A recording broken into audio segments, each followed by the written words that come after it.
letter to Congress today, President Obama spelled out his right to defend Libya. The use of force is within his power as commander-in-chief. Of course, Senator Obama once argued the president should always get congressional approval to use force unless the country is under immediate threat. Texas Representative Ron Paul agrees with the position that the president took when the president was in the Senate. And tonight, Mr. Paul joins us to say the president is acting unconstitutionally. Congressman, thank you for joining us. Thank you. Good to be with you.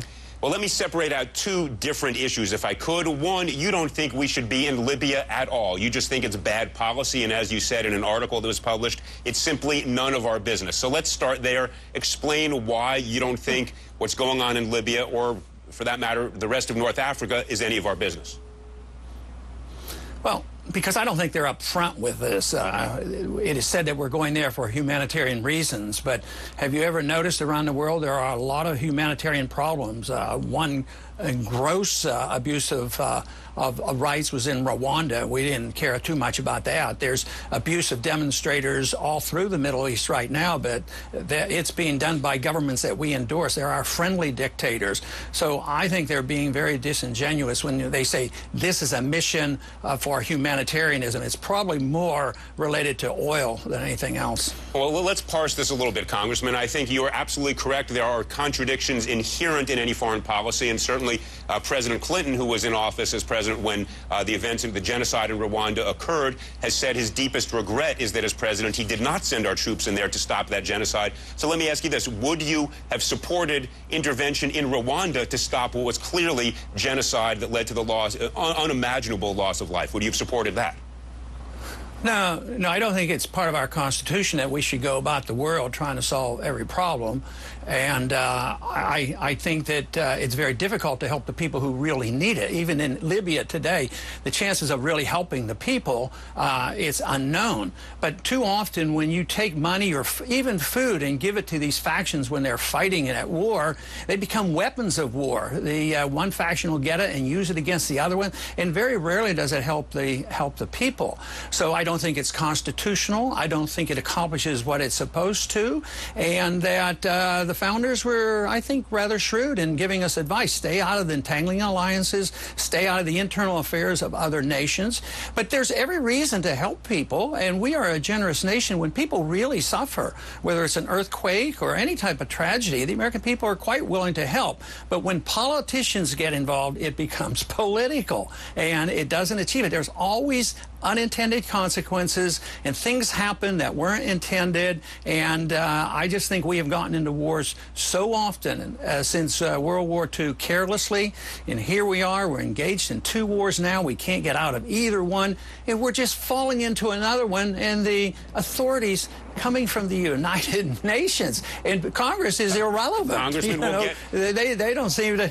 We'll get to the legal authority in just a moment, but I want to understand the parameters. Some people say, and some applaud and some criticize you for this, that you're an isolationist, that you really don't want any involvement in foreign affairs, no military alliances. And give me an example where you would have supported our intervention because of genocide, because of some humanitarian crisis, where we would send our military to get rid of a foreign government that was perpetrating acts so heinous that it simply violated our sense of humanity and decency. Is there any one example? Well, not militarily, no, always only voluntarily. But the use of the word isolationist is a misuse of the word, a misunderstanding of that definition.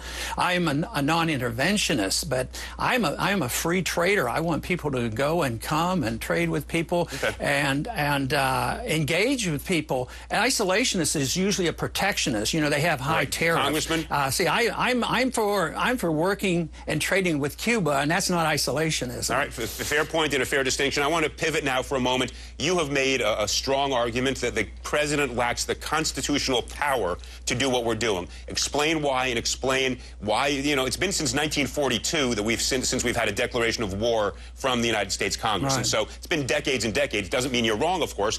But so why doesn't the president have power as commander-in-chief to send the military when he says this is threatening our national security, which is exactly what he said in the letter to Congress today? Well, I guess it's because I listened to his speeches when he was a senator, because he was talking the right way. Now he has the powers to come away from the House and from the Senate and from the Congress. But the argument is that he's getting authority from the UN, and treaties allow that's an international law. It becomes the law of the land.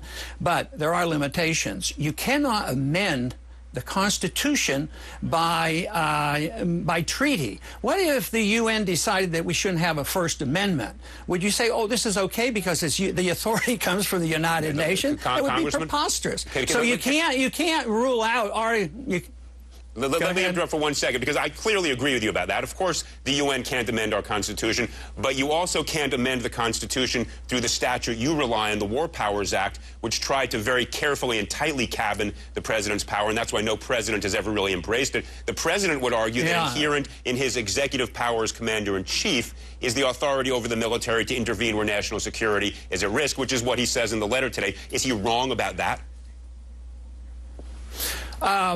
I also agree with all the presidents who consider that the War Powers Resolution is unconstitutional. I believe that. That is amending the Constitution as well. And it actually legalizes war for 90 days, like was mentioned just earlier in this program. He doesn't have to sweat it with the Congress, because Congress has legalized war for 60 days. Then he has 30 days more. And by that time, there's a lot of killing going on, and nobody gets it. Nobody stops the war. So they slip into war. Congress reneges on their responsibility. The president's usurp this power, and they use it when they're in the executive branch. They like this. But no, the War Powers Resolution is not constitutional, but the presidents don't like it because they're afraid their power may be curtailed.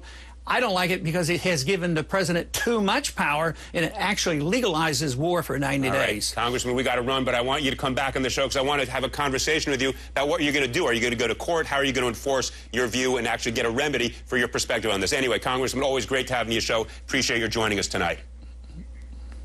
Thank you.